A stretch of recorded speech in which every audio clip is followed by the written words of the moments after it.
Moving on to the debate number 2. The thing about war is that it can both divide and unite nations. This is precisely what we are seeing in the ongoing Israel-Hamas conflict. While Israel continues to destroy Hamas's terrorist infrastructure with their fighter jets, the United States military has deployed an aircraft carrier and attack ships in the Persian Gulf. It has also set up advanced missile defense systems in the area. The United Kingdom has also sent Royal Navy ships and spy planes to support Israel, while Germany has permitted Israel to use Heron combat drones to target Hamas's hideouts. China, which has been rallying behind Iran, has stationed up to 6 warships in the Middle East over the past 2 weeks. More and more countries are getting involved in the conflict, from the ground to the United Nations. Listen in to the reactions coming in. What's harsh is the way Hamas is using people as human shields. What's harsh is taking a couple of hundred hostages and leaving families in anxious waiting and worrying to figure out where their loved ones are. What's harsh is dropping in on a music festival and slaughtering a bunch of young people just trying to enjoy an afternoon. That there have been civilian casualties and that there likely will be more is being honest, because that's what war is. United States and several European countries are watching and supporting the killing of about 7,000 civilians in less than 3 weeks by the Israeli regime in Gaza and West Bank of Palestine. We need to ensure every step of the way that humanitarian access is granted into Gaza, that civilians, particularly nationals of other countries like Canada, can get out, that we're flowing in medical supplies and support for people in there. That is essential. That is why we're calling for humanitarian pauses.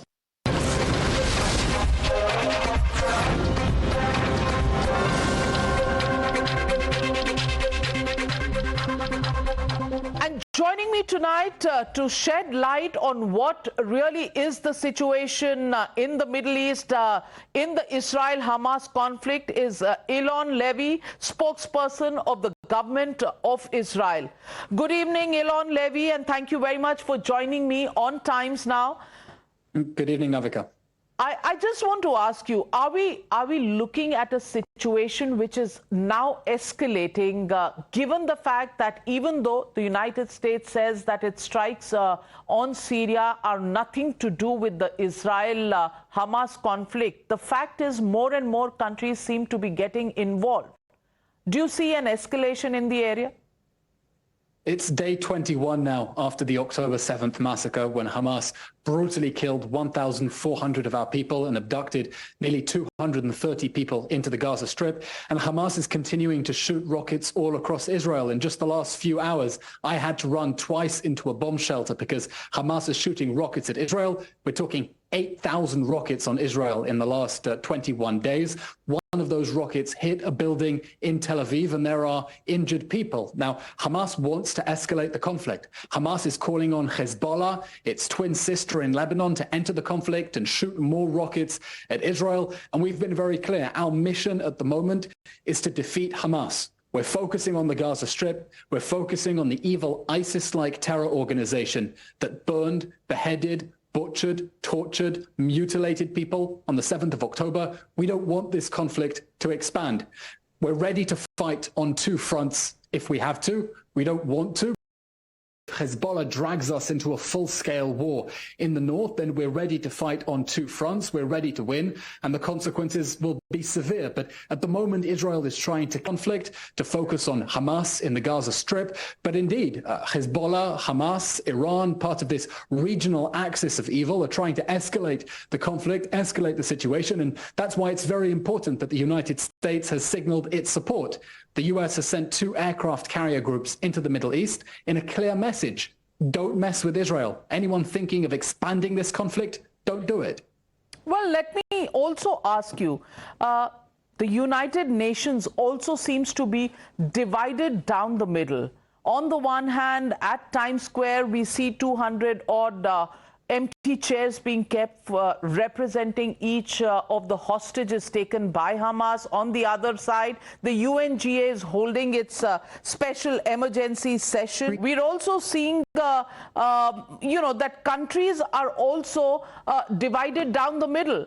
How does Israel see the positioning of various countries on both sides? This is outrageous that there's even a debate. On October 7th, Hamas committed a crime against humanity that murdered, injured, or abducted the nationals of over 40 states in the most brutal, spectacular violence that is imaginable. Our war against Hamas, the war that Hamas has declared on us, is a war between humanity and savagery, between civilization and barbarism. And we expect the whole world to state something that is very obvious. Israel has a right of self-defense. Israel has a duty of self-defense. Israel was the victim of an act of aggression by a barbaric terrorist group that massacred 1,400 of our friends and family, injured over 5,000 people, traumatized tens of thousands, abducted 230 people, including children, including 30 children.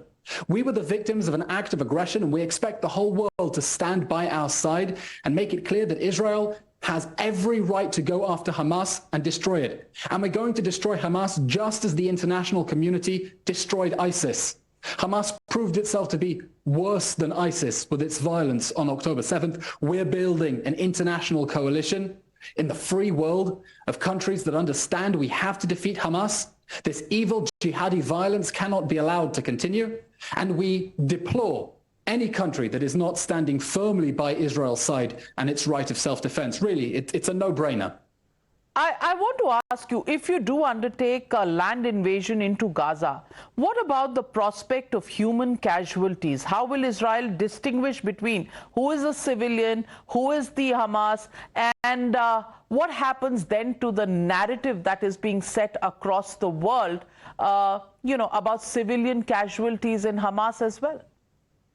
First of all, I'll say that the humanitarian suffering inside the Gaza Strip as a result of Hamas's decision to declare war against Israel is truly heartbreaking. We don't want civilians to be hurt at all. Our war is against Hamas, the evil terror organization that declared war on us. It's not against the Palestinians. It's not against the people of Gaza. And that's why Israel is doing everything it can to keep civilians out of harm's way.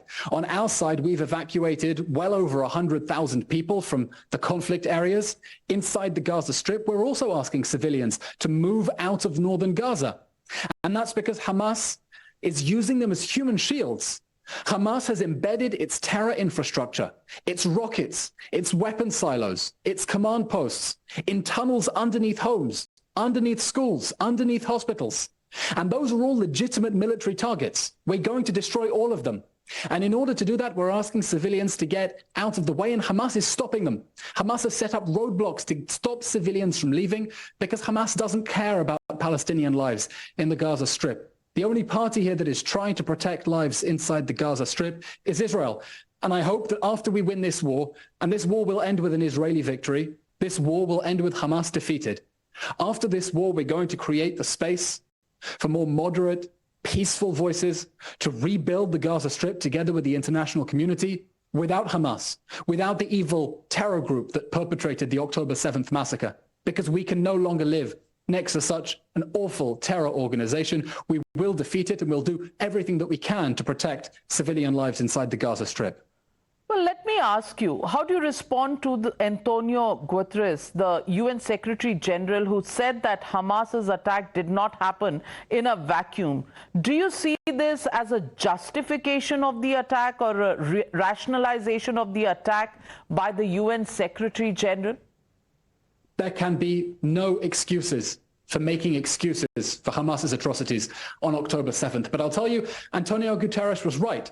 The October 7th massacre didn't happen in a vacuum. It came after years of Hamas saying openly that it has a genocidal campaign to murder all the Jews and destroy the state of Israel. It's been clear about that. Its leaders have said openly, called on their supporters to rip the Jews' hearts out of their bodies and murder them. It comes in the context of years of indoctrination of children, years in which Hamas has stolen humanitarian aid, used the fuel and the electricity and the water that Israel was supplying to the Gaza Strip to build a terror machine. Think of all the concrete that Israel sent into the Gaza Strip to build houses. Hamas used it to build tunnels. Think of all the fuel that Israel sent into the Gaza Strip. They're using it to shoot rockets at us. So the October 7th massacre didn't happen in a vacuum. And it's important to remember the enemy we're dealing with. We're dealing with an enemy that says openly in its charter, it wants to murder all the Jews. It wants to destroy the state of Israel and replace it with a religious Islamic caliphate. That's the enemy that we're fighting against. And that's the enemy we're going to defeat. But many also raise the question, and that's reflected in a lot of what the Western media is saying, channels like the BBC, newspapers in the United States of America, who say that the reaction from Israel has not been proportionate because 7,000 Palestinians have been killed, 3,000 of them may be children. How do you respond to these attacks and the narrative that is being set worldwide? First of all, as I said, the suffering inside Gaza is, of course, tragic, and we hold Hamas solely responsible for the war crime of shooting its rockets from inside civilian areas and placing those people in danger. But let me say this. Proportionality doesn't mean tit for tat. It doesn't mean that if Hamas invades and butchers, beheads, rapes 1,400 people, we need to do exactly the same thing. That's not proportionality. Proportionality means that we have to use the force that is necessary for our legitimate war aims. Israel was attacked. We were the victims of an act of aggression. Our right of self-defense is to go after the terror organization that did this, to dismantle it so it can never do that again. And we're using all the force that is necessary to dismantle Hamas so it can never again harm our civilians. Now, it's going to be a difficult job. It's going to be difficult because Hamas has entrenched itself inside civilian areas. That's why we're asking civilians to get out of the way. But Israel is going to use all necessary force to target the Hamas terror machine inside the Gaza Strip, and that is exactly what we're continuing to do. Well, let me ask you, 4 hostages have been released, 2 elderly women, 2 Americans as well, while around 200 hostages still seem to be kept captive by Hamas. It seems like Hamas has been trying to project an image that they're considerate. How does Israel plan to combat this narrative, and what is your latest information on the hostages still held captive? Hamas released 4 hostages under international pressure.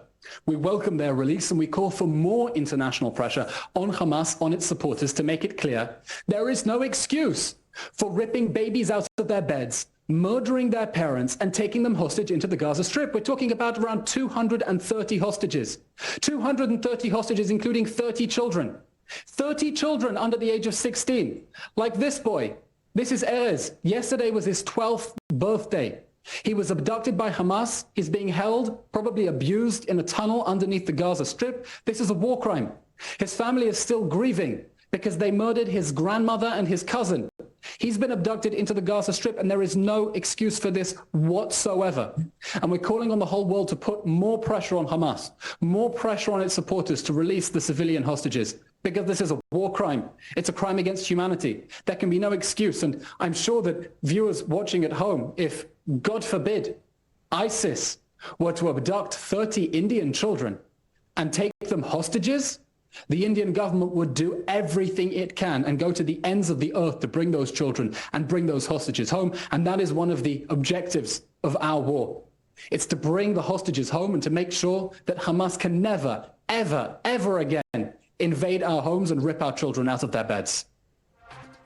Eylon Levy, I know we live in difficult times. Heart goes out to all those who've lost their lives, lost their loved ones. And we do hope... And we really do appreciate that support that we're feeling, especially from the people of India. We know that they understand what we're dealing with, such an evil terror organization, and we really feel the love and we appreciate it very much. And we do feel, at whichever level you look at it, wars never help anybody. We just hope better sense prevails and we have peace. Thank you very much, Mr. Levy, for joining me on the Newshour tonight.